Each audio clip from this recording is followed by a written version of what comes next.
email us at info@horizontv.co.ke. Horizon TV, the beacon for the nation.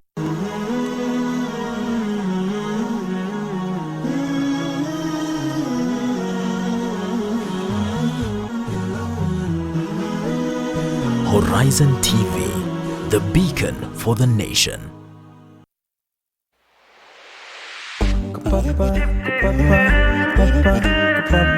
Healthy Thursday is not just about diseases. It's about food, lifestyle, milestones in the medical practitioner's field, especially in our more so, your health. Discover breakthroughs and milestones in the medical field. Learn how to manage diseases. Oh, that was not painful. Join the discussion. Make better decisions on your meal plans. Improve your lifestyle. All the doctors who are there were tired of working in maternity and taking care of women. And they say, you are the new kid on the block. We are leaving this department to you. Healthy Thursday is about you, about your family, your lifestyle. So keep it locked Horizon TV on Healthy Thursday with me, Mariam Mwacharo.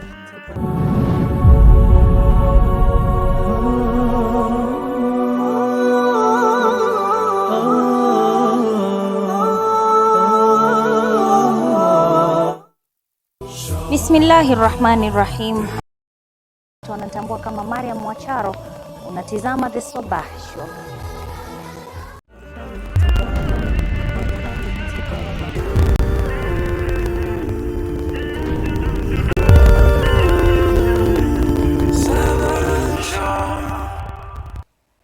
Assalamu alaikum wa rahmatullahi wa barakatuh, mpenzi mtazamaji, karibu katika kipindi kinginecho cha The Sabah Show. Ikiwa leo ni Alhamisi, unaungana nami Mariam Mwacharo katika Healthy Thursday, lakini kwanza tunaanza na uchambuzi wa magazeti mtazamaji. Ikiwa leo kama sijakosea ni tarehe 31 mwezi wa Oktoba mwaka 2019, sambamba na tarehe 3 Rabiul Awwal mwezi huo wa Kiislamu mwaka 1441 rasmi, na kukaribisha meli tayari shangoa nanga bandarini. Tunasafiri katika kipindi chetu cha The Sabah Show. Hapo baadaye katika Healthy Thursday tutaweza kuangazia cervical cancer, ambayo kama unajua ni saratani ya uzazi ama kizazi, na tunajua kwamba takwimu zinasema kwamba watu 9 ama wanawake 9 hufa kila siku kutokana na ugonjwa wa saratani ya kizazi. Yani 9 people die every day due to cervical cancer here in Kenya. Those are the statistics, or rather globally,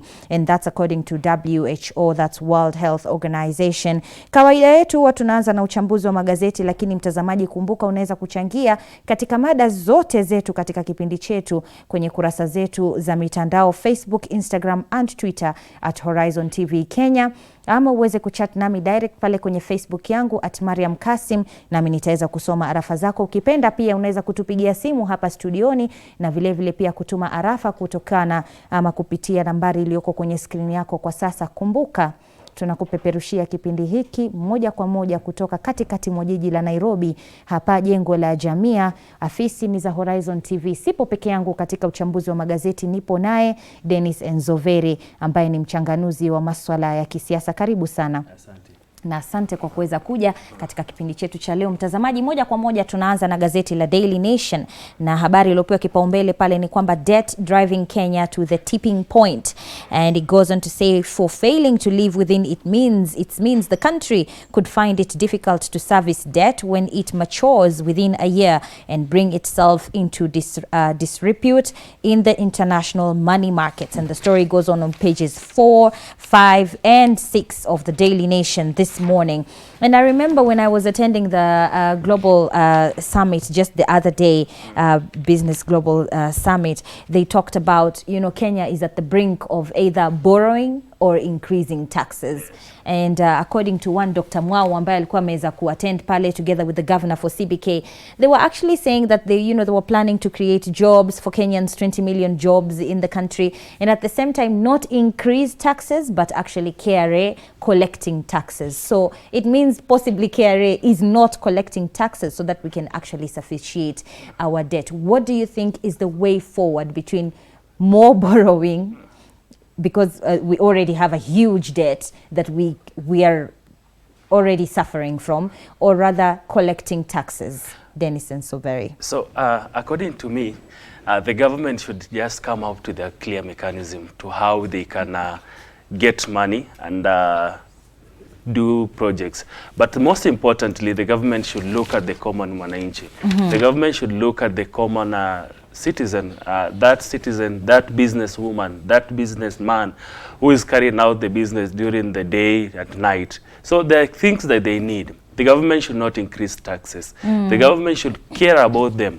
The government now, as we speak right now, people are going through hard times because the economy has gone up. And if you can just take a good example, if you go to a market or to a business person doing a business, let's say in Gikomba right now, he or she will tell you that since yesterday or since Monday, the things he was selling, he hasn't sold them. All of them, but he still have the same things with him. That clearly shows you that how the economy is high. People don't have money. Government is still borrowing. Our president is using a lot of money to travel in other countries. But with all the visits he goes into other countries, there is no clear things like tangible outcome he has come with. Because we still overborrow from other countries. We don't like promote our own economy as a country. So if we don't promote our own economy, if we don't value about our own citizens, then as a country we are losing the track. But we are looking at a way that a scenario where as a country we are going to spend a lot of money going to pay the debts than doing our development projects as a country. Yeah, and Zoveri, if I can ask you, what do you think can actually be done to reduce the already debt that we have? Kwa sababu sahi tayari, as we are speaking, the price of unga has gone up. Despite the fact that maize was just released the other day, price of unga imepanda. And Kenya is wallowing in this continuous circle of debt. What do you think is the final solution, the solution of the solutions to actually solve our debt problem in Kenya? The solution is the government should stop borrowing. We concentrate in paying the debts we already have as a country. We should now empower our own people. We borrow internally. We as a government should borrow internally. But again, when you borrow internally, it brings an effect now to the people, because we borrow internally as a government. Now, how will these business people do? We borrow from the banks, the business people will now remain empty. The government now should not borrow. We concentrate in KRA should concentrate in borrowing taxes. These companies that are building railway lines in the country, these government should concentrate much on the loopholes in the KRA, so that we get taxes from the mwananchi, taxes from the organization, so that we service these loans, so that we should stop borrowing. We concentrate in giving development-wise to the people. And the solution is, if it was to speak, the price of unga has gone to 130. We should concentrate now. We buy maize from the farmers. We should not import maize. I wonder how a country will import maize when we have farmers who practice farming here, and the government will spend a lot of millions of shillings doing research on the farms, doing pest controls in the farms. But at the end of the day, they are going to buy this maize from other countries. We should build our own economy internally rather than building the economy of other countries. Yeah, and that reminds me, jana katika kipindi chake Ibtisam Jamal Business Chat, she was talking about, you know, build Kenya, buy Kenya, build Kenya. At the same time talking about the textile industries. Kama ulikosa kipindi hicho mtazamaji, ingia YouTube utakipata. Tukiendelea, gazeti la The Standard, habari iliyopewa kipaumbele pale ni kwamba 86 pastors, politicians caught up in ritual killings. Now this is comes as a surprise to some of you, because I posted this earlier and some were very surprised that in the country kuna ritual killings. Now, until we prescribe these groups, which remain secret, it says to us, we have to proactively fight them. Unfortunately, we are now dealing with killings that happened and not that are happening. The story continues on pages 5 hapo, kama pengine nitaweza kusoma baadhi ya some paragraphs pale. Religious leaders are among 86 people being questioned by police on suspicion of involvement in the occult underworld, or rather occult underworld. These emerged as Directorate of Criminal Investigations boss George Kinoti warned about rising cases of cultism, particularly in Nairobi Embu, Kitui and Kericho, citing evidence uncovered following investigations into a string of killings. Now, the story also continues to say that most of the people who are usually targeted are university students. So before I come to the main question, Enzo Veri, why do you think university students are actually a target for these occults? Quick money. We don't want to work hard. That's what I think. Because we go for the easiest way to reach to our destiny. So if you don't want to work hard, someone will just tell you that there is a place where we can get money. There's a place, if you do this, if you sacrifice someone, you'll get millions of money. So that's how we lost it as a country. And mostly this is attributed to the economy of the country. This is attributed to, again, how people now perceive their own morals and how they will. I think that if I do this, if I go through this direction, I'm going to get millions of money. But it's all about our own morals. It's all about our own characters. Now, this one, I'll tell it to all the religious leaders. They have lost it because they don't teach these things to the youth. They don't teach these things to their congregants so that they should know what they are, rather than they are teaching. But again, those people who have been mentioned in the report by the DCI, they're religious leaders. Because the religious leaders now, they want to get rich. They don't preach the gospel. They don't teach what they exactly supposed to be taught to the people. What they are after is money. They want money, they want to get rich. And the easiest way for them to get rich is to indulge in these occult things. But we are now losing it because we are going to lose a lot of youth in this process, because our youth will now want to now go through the direction. Now we are speaking about the university students. In the next time we are going to speak about high school students. Now we'll speak about the primary school students. But where now we are losing it all as a country to such things.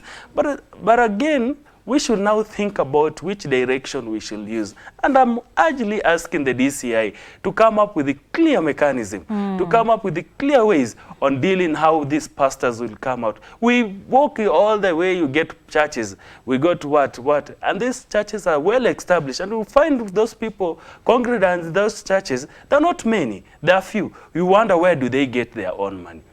So it is we should work even on this. A big shame. If I may just mention something, it's a big shame that we're actually talking of religious leaders that are involved in occults in the country, religious leaders that we're actually supposed to be looking, to.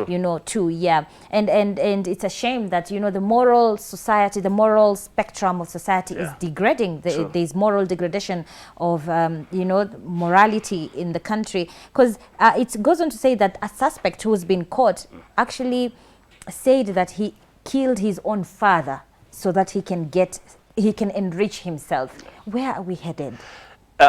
As I had earlier said, that we are looking at ourselves. We mind about ourselves first, but we want to get rich through the means that they're not clearly the right means, because we want to get success, we are in a company and we see that our friends are doing well and our friends are developing, and you ask them, which ways are you guys doing? We are just doing business. And we meet a young man in the street and we'll say, biashara. Which kind of business are you doing? Where do you get your money? That is the biggest question. Dennis, do you think there's a road to quick money, really? Yes, there is a road to quick money. We are in Nairobi, and when you walk in the cities of Nairobi, you'll be told where to get the quick money. You wonder as a government, you wonder where do people get guns? You wonder where do people get bullets from? They are on the towns, and the people knows how to get them. There is a clear way people will know how to get rich, and through which means do they get rich. So that is a very big problem that we are having. Kumbuka mtazamaji, unaweza kuungana nasi katika social media platforms zetu on Facebook, Instagram and Twitter at Horizontv Kenya, or you can chat with me directly on my Facebook at Mariam Kasim. Tutaweza kuungana naye Bi Leila Duale, nasikia tayari ameshaingia baada ya kuweza kuchukua mapumziko muda usiokuwa mrefu katika kitengo chetu cha pili cha uchambuzi wa magazeti. Tukiangalia tu habari hapa iliyoangaziwa kwenye The Star very quickly, Kibaki rushed to City Hospital over knee pain. pain. Kenya's third president returned from London treatment last week, and the story goes on to say that he's actually hospitalized here in Nairobi and is undergoing treatment. My question is, do you think maybe Kibaki was our president, and we know that Moi is also was also sick just the other day. He just got consciousness. He was in a coma, according to what the reports that we were getting to our news desks. Do you think maybe we're not taking very good care of our leaders? Enzo Very.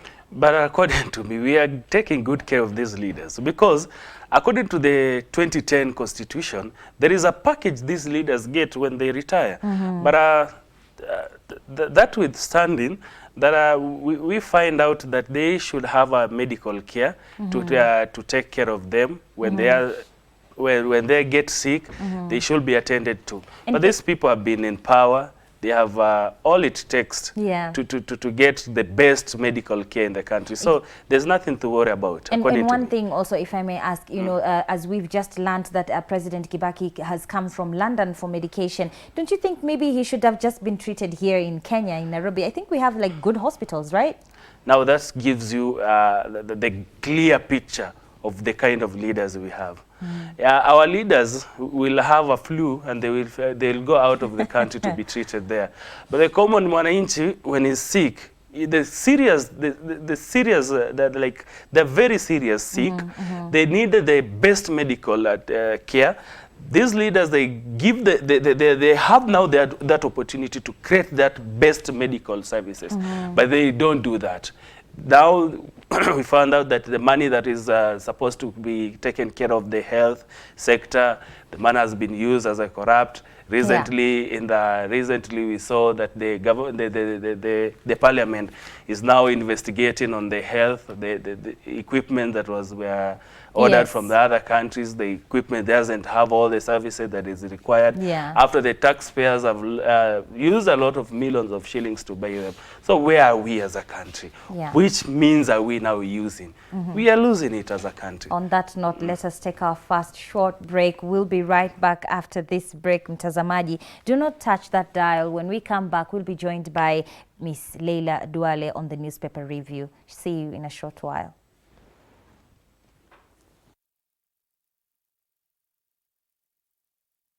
Bismillahirrahmanirrahim. Amani juu yako mtazamaji. Wanakwetu wanatambua kama Mariam Mwacharo. Unatizama The Sabah Show.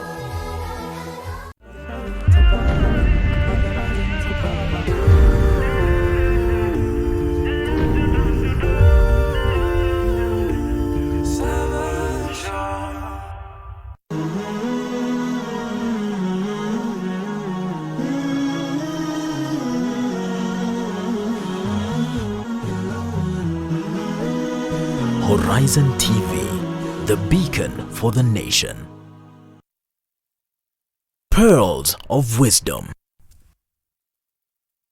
Aisha radiallahu anha said that the Messenger of Allah sallallahu alayhi wasallam said, "The most beloved actions to Allah are those performed consistently, even if they are few."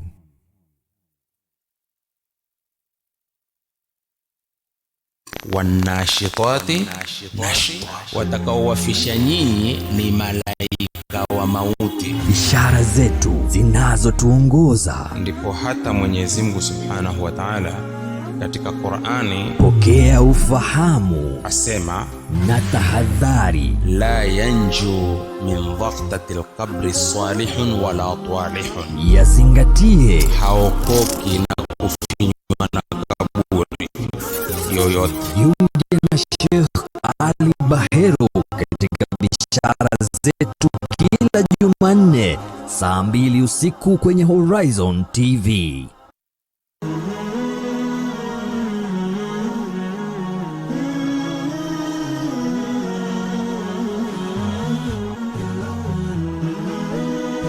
Horizon TV, the beacon for the nation.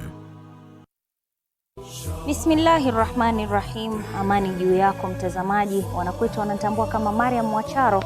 Unatizama The Sabah Show.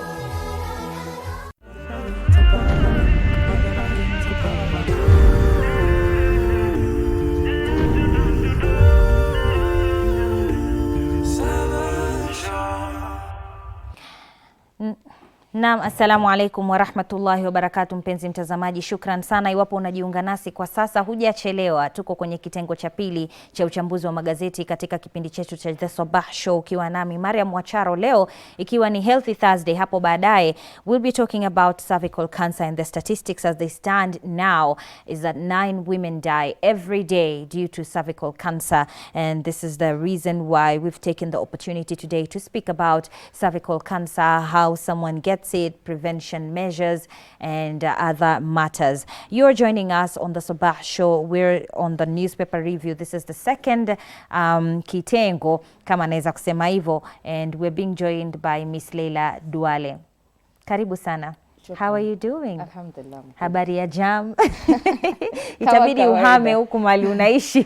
Kama kawaida Nairobi. Itabidi uhame Leila. Karibu sana katika kitengo chetu cha The Newspaper Review. Kabla hatujachukua pumziko, we were talking about, most of our leaders. Now we know Kibaki is in hospital because of knee pain, and we know that Moi has been hospitalized for a while now, since earlier this week, and he was in a coma. He woke up, he's faring well. But my question is, according to the news on the Star there, Kibaki alikuwa amefly to London for medication, and then when he came back, he's been hospitalized here in Kenya. Je, hapa Kenya kwani hatuna hospitali ambazo zinaweza take care of our political leaders? The right to health, it's a paramount right, as enshrined in the Constitution of Kenya. And again, we are saying, recently we had an issue, the NHIF, because they were saying that we are having the rich being enriched more. Yes. Yeah, because they are given the opportunity to travel abroad to go get medical care, while we have the poor. Like we saw on Citizen when they were doing the cancer documentary, and it's very sad to see that the common mwananchi cannot afford to even, go for one round of chemotherapy. And that's why we're having very many Kenyans, the ones who cannot be able to pay for their medical care, dying day in, day out. Yet our political leaders, they are flying to different countries to receive medical care. It's unfortunate, and I think what's the point of channeling money into our medical facilities if our own leaders are not using these facilities? It beats logic, because they're supposed to go there, they're supposed to see what the common mwananchi is going through, not going abroad to go get medical care. So it's an unfortunate state, if I may say. Let's continue on gazeti la Taifa Leo. Pale habari iliyopewa kipaumbele ni kwamba njama ya Uhuru Raila kusukuma BBI, na inasema kwamba Rais Uhuru Kenyatta na kiongozi wa chama cha ODM Raila Odinga wanapanga kushawishi magavana kupigia debe ripoti ya jopo la maridhiano BBI. Hayo yamefichuka huku joto likizidi kutanda kuhusu ripoti hiyo ambayo haijatolewa rasmi. Viongozi hao wawili wanataka kunufaika na ushawishi wa magavana pamoja na uwezo wao wa kifedha kufikia wananchi wengi zaidi kitaifa na mapendekezo ya ripoti hiyo ya BBI. Tumekuwa tukizungumzia swala zima la BBI kwa muda sasa, na swali hususan kutoka kwa Wakenya ni kwamba je, kwa sasa vile ambavyo Rais Uhuru Kenyatta na Raila Odinga anataka sasa magavana waingilie kati waweze kuunga mkono the BBI, Wakenya wanauliza, je, is this the right way forward for our country? BBI, Mibilela, kama utaweza kuangazia the whole agenda. Okay, when you look at the quoting of the BBI, it looks nice, it looks, promising. It's something that it might bring development in the country, but the ways in which they're trying to address this issue is wrong, because you cannot be able to politicize everything, because they are playing games. Wanacheza mchezo wa brikicho na maisha wa Kenya. It's unfortunate, kwa sababu these leaders, they're trying to use their tribal lines, they're trying to, their ethical lines and whatnot. It's unfortunate. Yes, BPI, it has a good agenda, but the ways in which they're using is wrong. They need to stop politicizing everything. The next general elections is in 2022. Between now and then, it's an approximate of give or take 3 years, And what we're supposed to do right now is to ensure that the common mwananchi is comfortable. We are talking about the economy, we are talking about the health sector, we are talking about education. Right now we're having children who cannot access their examination centers because of poor roads. These are things that we're supposed to address, not politicizing everything, because Kenyans are suffering. Angalia sai mpaka mama mboga anafunga kibanda. How bad is it? Mtu ambaye anauza hii mayai boil na smoky anafunga kwa sababu usumbuliwe na kanjo. Barabara hiyo mbaya, you cannot afford rent. What do? Kenyans are dying because of poverty. They are starving. These are things we are supposed to address. Mambo ya kuangalia BBI, Raila, succession. Why are we doing this now? Yeah. It's unfortunate. And Zuberi, do you agree with what Leila has said? Mwamba ngoma uvuta kwake. I support the BBI, but I'll not support it before I read it. Because what we are doing right now, we are just speculating. We don't know what is contained in the report. Yeah. We are just waiting for the president to come back in the country so that the committee, or rather the team that was mandated to look at the BBA to give us a report. And as we will read the report and find out what is in the report, and then we will make our decision, or either supporting it or not supporting it. Recently, I want to support the sentiments that was echoed by the Mount Kenya governors, led by the governors from Mount Kenya. They have clearly said that let us not politic about this. Let us read first the report. Let us know what is the content in the report first. Then we will now make decisions as we read into the report. Yeah. But I want to tell the Kenyans that let us wait for that report to come out. Then we read ourselves. Let us not be misled by these politicians. These politicians haven't read that report. I want a Kenya whereby we, the youth, will have the say on what we will do, not the politician to tell us the way forward or the way we will go. We are looking at the scenario whereby we Kenyans, as Leila has said, we have in a Kenya whereby right now as we speak, there is no business. People are not doing their own business the way they have been doing before. Yeah. The economy is not the way like we anticipate as Kenyans to be, because we are all suffering because how can you tax a Kenyan who is just doing a normal business and you expect them to live the same life they have been living? There has been a push and pull between their political divide, whereby the people are pushing on their side. Those supporting the deputy president, those supporting the other side of Raila Odinga and the President Uhuru Kenyatta. So this is not the right time for us to keep on politicking and telling the Kenyans that we want the BBI to pass. We don't support the BBI. Yeah. As Leila, she has said that right now we are seeing the clear reality of the Kenyan. We are seeing the clear reality of the country we are living in, where the exams cannot be accessed. But the true services that the Kenyans are supposed to get, they can't get it. The only thing they will reach into a doorstep right now as we speak, if the Kenyan we're living in is determined for you to vote, they will bring the voters, the ballot papers and the ballot boxes to your doorstep. People live in the other side, they cannot access to these resources. Yeah. As we speak right now, there are floods everywhere in the country, and the examination have been transported by the air. How do you expect those people living in those areas right now if we can transport the examination by air, which means that they're using right now to access to even simple medication in their doorsteps or the next town where they live in? That's how the clear country we are living in. And then the other say over the weekends they'll come and tell us we are supporting the BBI, and we are going to cheer them. We are going to tell them, yes, we are doing this, BBI. No punguza mzigo, whatever, kitanga kieleweke. No. We are losing it as a country. But mostly from the report, let's wait for the report. Then we read the report and we get the report. As much as the politicians, they are telling us, Uhuru Kenyatta has read the report and is supporting, who are you to object it? When we are determined, and the time is coming, I've always said this, a time is coming when the Kenyans will stand up and speak the truth. Yeah. And if I can take a comment here kutoka John Mudize, ananiambia Oliotia, ni Urunji, Oliotia. Haya, na yeye anasema pia ameweza kuchukua comment pale.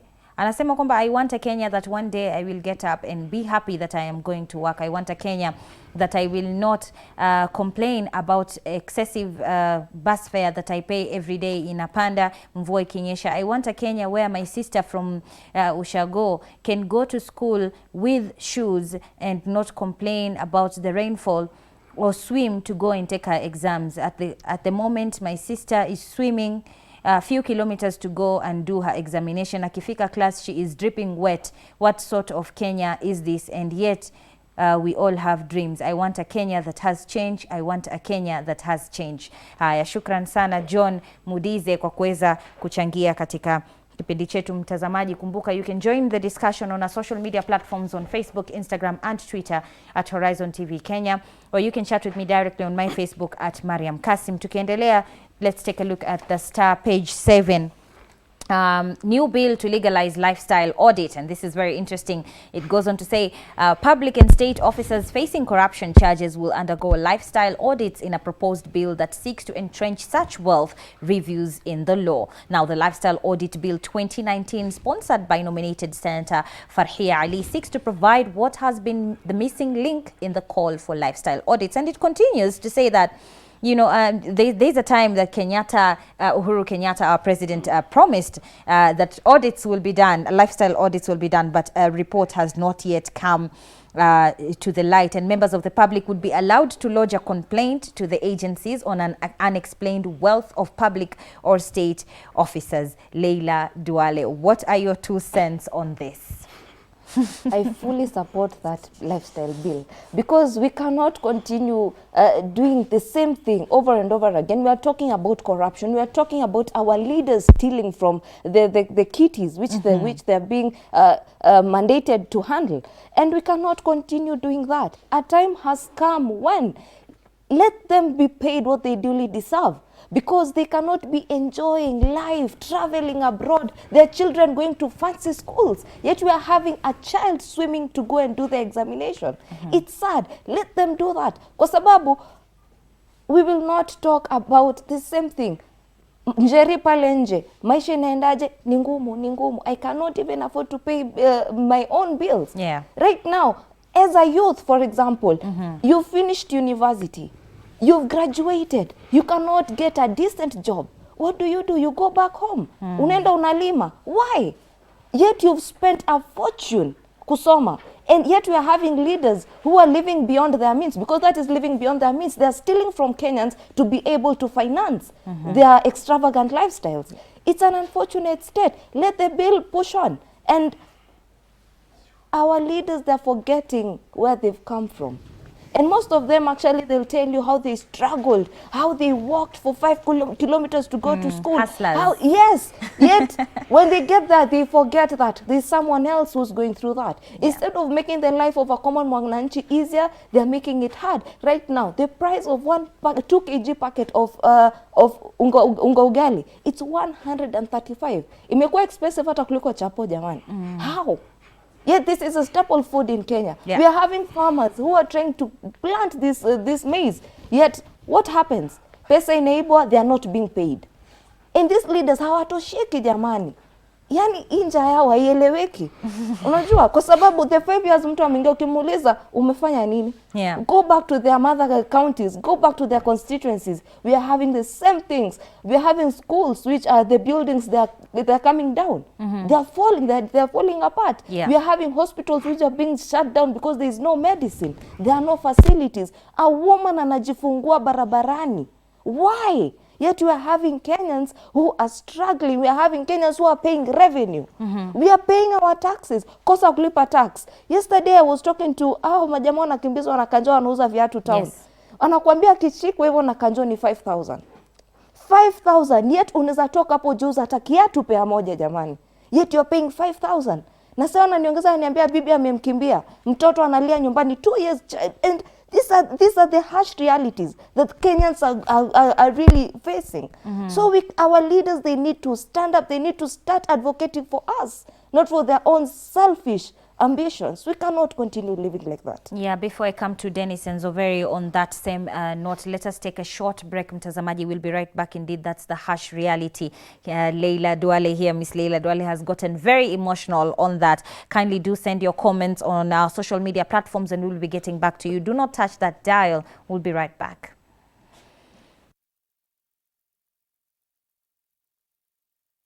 Bismillahirrahmanirrahim. Amani juu yako mtazamaji. Wanakuita wanatambua kama Mariam Mwacharo. Unatizama The Sabah Show.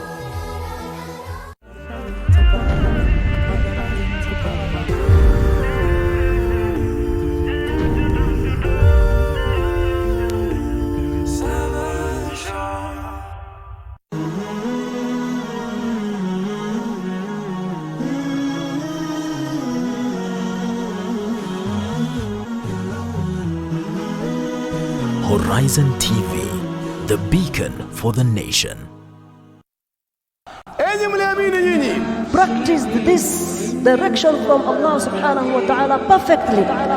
Reminders from the member. Msije mkafata nyayo na barabara na njia ya shetani. Saingine Muslim anafikiria ni kupata mali neema.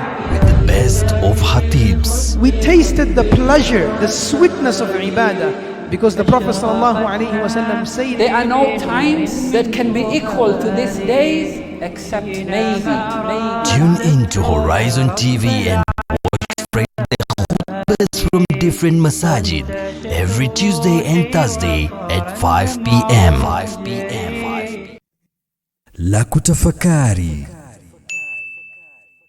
Hawa watoto wengi wanaingia kwenye relationships za love me love you, relationships za Facebook, relationships za WhatsApp, relationships za Twitter, za Facebook. Kwa nini? Kwa sababu wamekosa mahaba nyumbani. Lini baba ulimwambia mwanao, son I love you, my daughter I love you, mwanangu nakupenda, mwanangu na uhibuka kama wewe ni Mwarabu na kuheza kama wewe ni Mgiriama? Lini ulimwambia mwanao maneno kama yale? Watoto wayasikia maneno kwenye televisheni tu, wakiambiana Alejandro na Paloma. Hajamsikia baba akisema hata siku moja mahaba yatatoka wapi? Mahaba si kulipa fee, mahaba si kuninunulia nguo zaidi, mahaba ni utamke na unioneshe.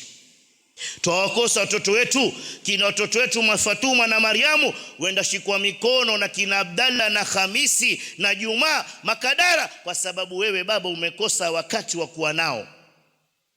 Ungekuwa kuntoka wewe na Fatuma wako na Mariamu wako na Ruqia wako, Hamisi na Juma na Moha na Modi na Sule, atawatoa wapi?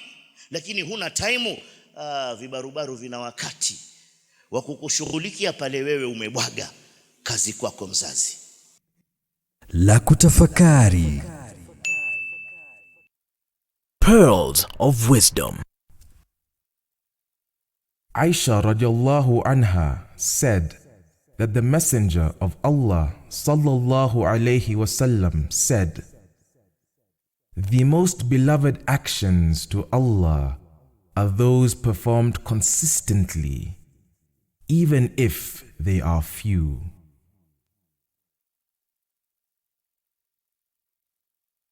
One.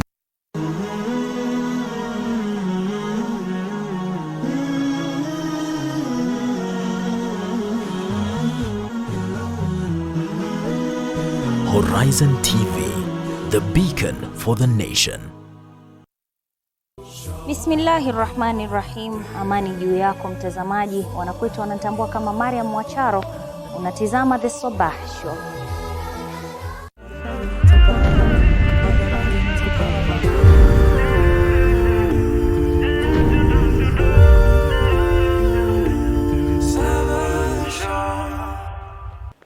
Na mtazamaji, shukran sana kwa kuendelea kutegea the Premier Islamic TV station Horizon TV. Unajiunga nami katika kitengo chetu cha Lala Salama on the first segment of the Sabah Show. This is the newspaper review with Mariam Mwacharo. Today being Healthy Thursday, later on we're going to be speaking about cervical cancer.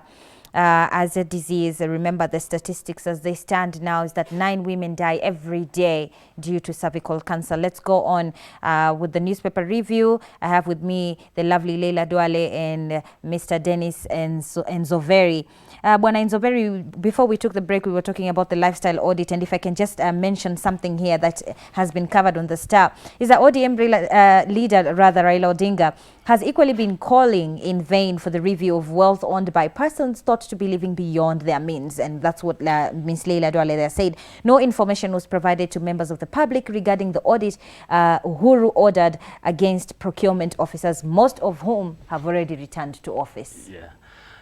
Yeah, what happened, Uhuru Kenyatta just told the procurement officers in all the government institution to go for a vacation over 1 year, then they came back. Because most of the institutions, they have reinstated back the finance officers and the procurement officers. But that notwithstanding, we want to look at the broader perspective that the president told us that he will be the first person to do the lifestyle audit. Then the deputy president follows, and then the chain follows up Yes. to the last person. I was supposed to do my lifestyle audit after the president does, but he has never done his lifestyle audit. So I'm waiting for him to do his lifestyle audit, then I do mine. But we are talking about those people who spent millions of shillings of Kenyans, taxpayers' money to enrich themselves. We are waiting to see a scenario whereby the country, we are in a transparent country where leaders do their things transparently. Let us take an example of the former Prime Minister of Britain. The guy resigned because he failed to deliver the Brexit exit. He was for the Britain to remain in the UK, in the market, but his people said contrary to what he expected. He went home. The president told us he will do a lifestyle audit. 2 years down the line, he hasn't done the lifestyle audit. In a developed countries, the president could have resigned right now. Yeah. We are looking at a scenario whereby each and every Sunday our leaders spend 10 million shillings.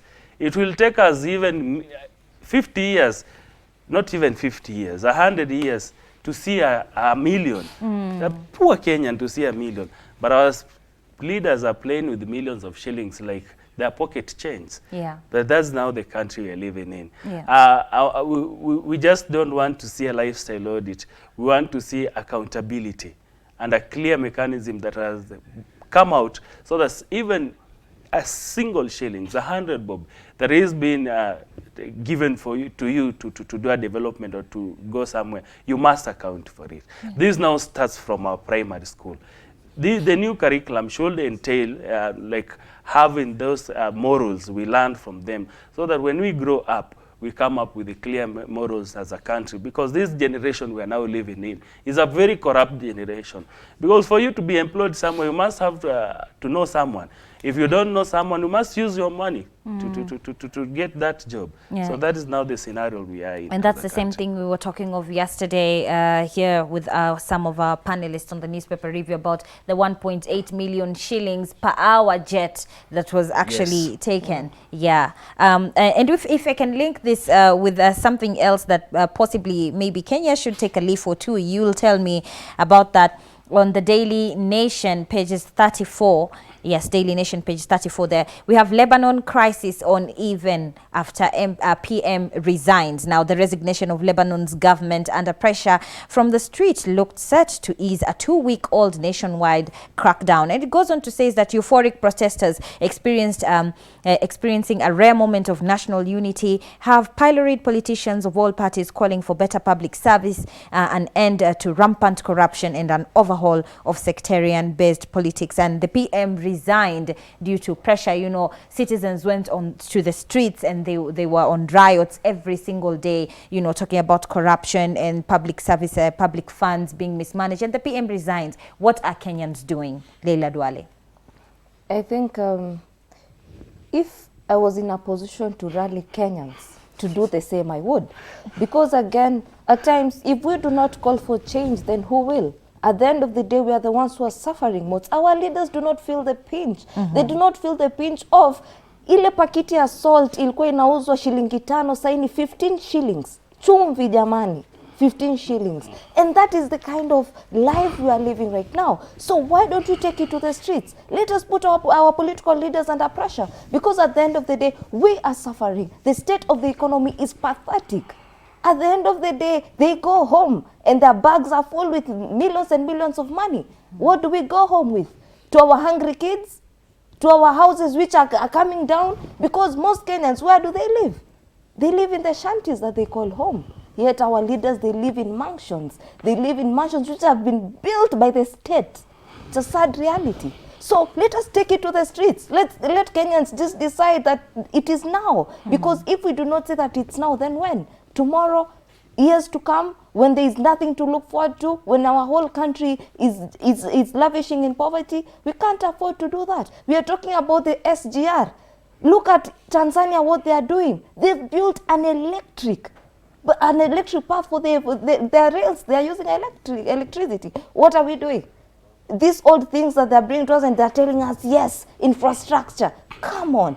And they're using more money than Tanzania is using. Yet you are celebrating. Our government, they are not doing anything. In fact, they are playing with our money. So, in fact, we should come up with a way. Let the constitution be reviewed. After 2 years of being in office, if you do not do anything, go back home. And if that's what you can do. Yeah. Yeah. And Zoveri, do you think we should take up, the example of the Lebanese people? We go to the streets and protest and bring our, government to pressure. If they're not working, then get off. Yes, I want to stand in solidarity with the comrades in Lebanon. Those guys, now what they are doing is what we are supposed to do as a country, because we are tired. The people in Lebanon are tired because of the high corruption. Because if you look at the world, Lebanon is one of the countries that are at the top when it comes to corruption. Leaders there, they have united. The opposition leaders, those leaders in the government, they have united to ensure that the prime minister goes home. What about in our mother country, Kenya? We are united in the name of a handshake to eat Kenyans' money, to ensure that Kenyans suffer, because the common wananchi, as Leila she has said right now, they are suffering.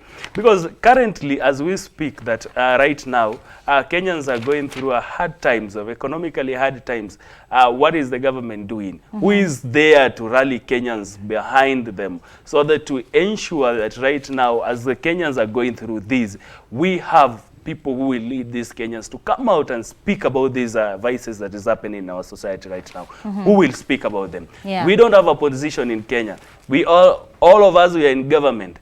All of us, we have a way we are eating from the government. Like, I have a friend of mine who normally says that a government is a tap. If you don't unite behind or rally behind that tap, you will not drink from the same tap. So, that's what is happening in Kenya. We don't have opposition. Who will speak for us?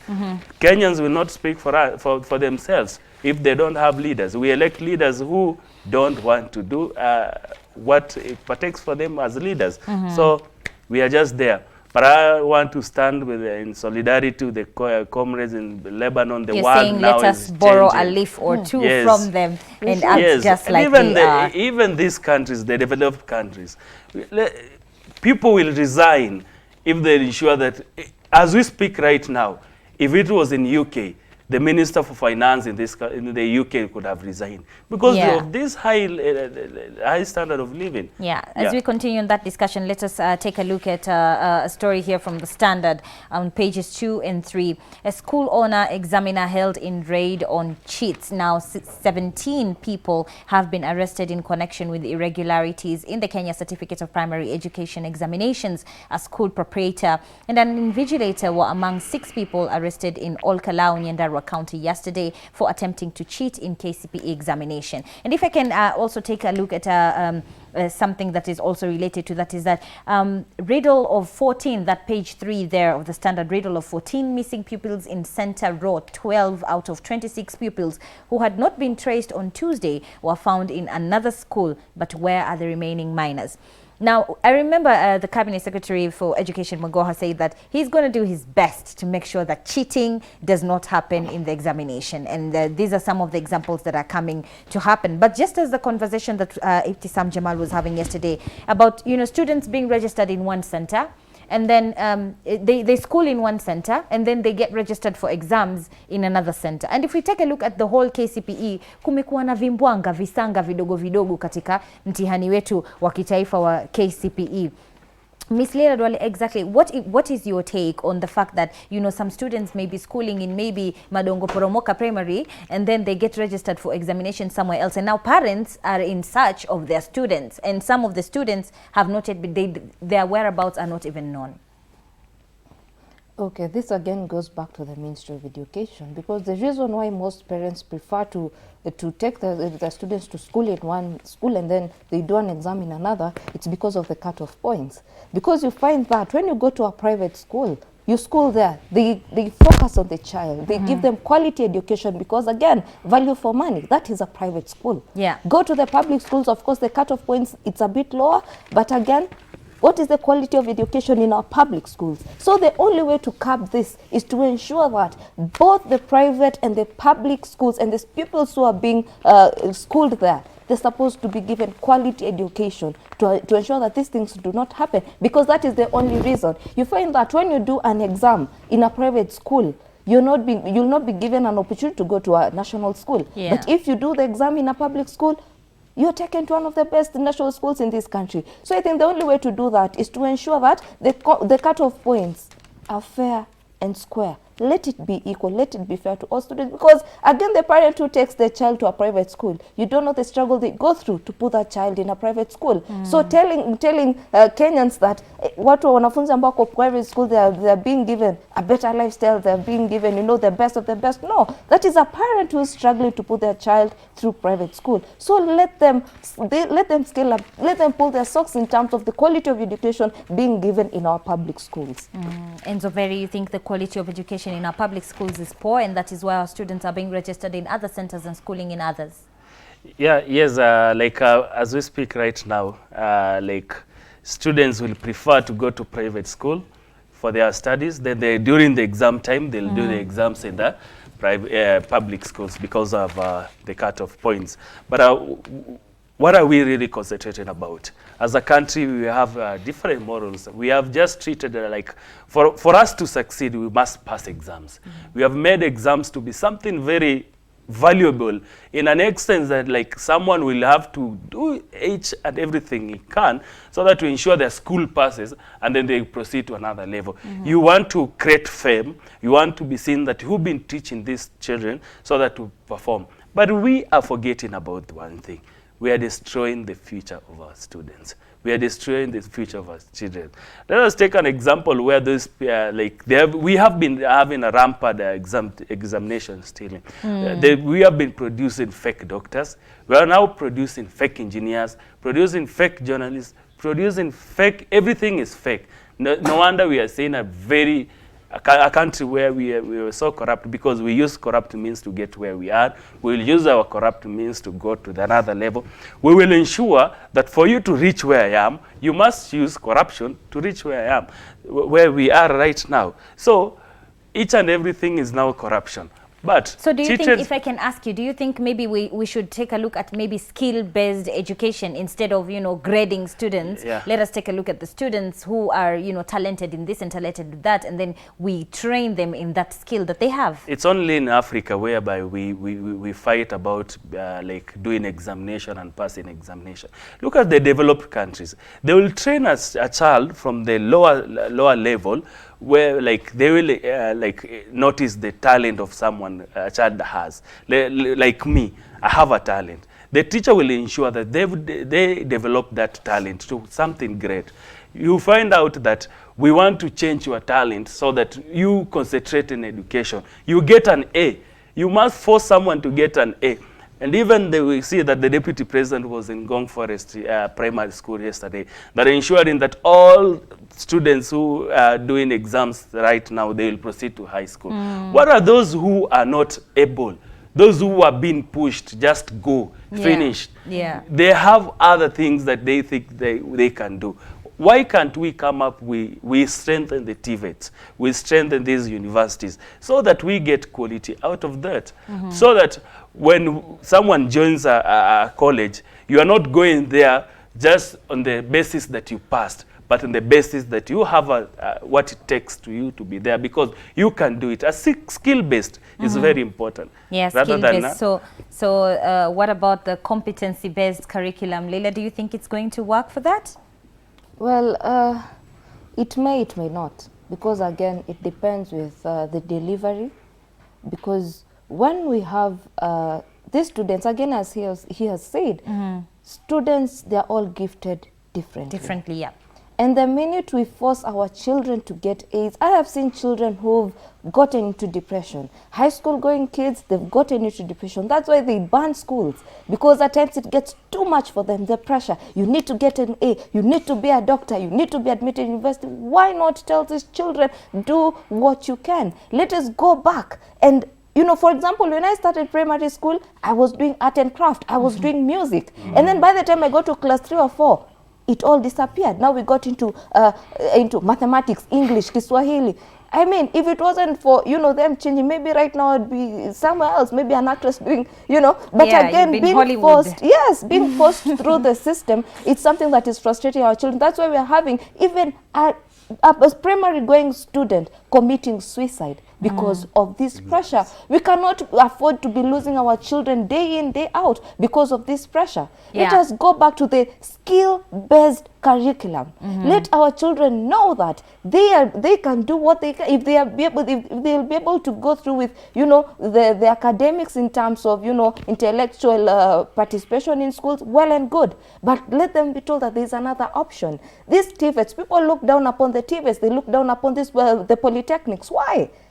Let them be taken there, because unapata mwanafunzi amemaliza class itashachoka ana prefer ku quit school to go and be a boda rider. Now, mtazamaji, ndio hivyo. Sentiments coming from Horizon TV studio this morning is that let us look at the skill-based curriculum instead of competency or any other curriculum that we have, because we are truly failing. And that brings us to the end of the newspaper review this morning on Healthy Thursday. Thank you very much for gracing this show, Ms. Leila Dwale and Mr. Dennis Nzoveri. Na kwako mtazamaji, tutaweza kurejea hivi karibuni muda usiokuwa mrefu. We'll be talking about cervical cancer. I can see there is Fadhili or rather Fadhil from Malindi ameweza kututumia text message, nitaweza kuisoma pindi baada ya mapumziko yetu mafupi. Mtazamaji, usiondoke, takaporejea tunazungumzia saratani ya kizazi. Bismillahirrahmanirrahim. Amani juu yako mtazamaji. Wanakwetu wanatambua kama Mariam Mwacharo. Unatizama The Sabah Show.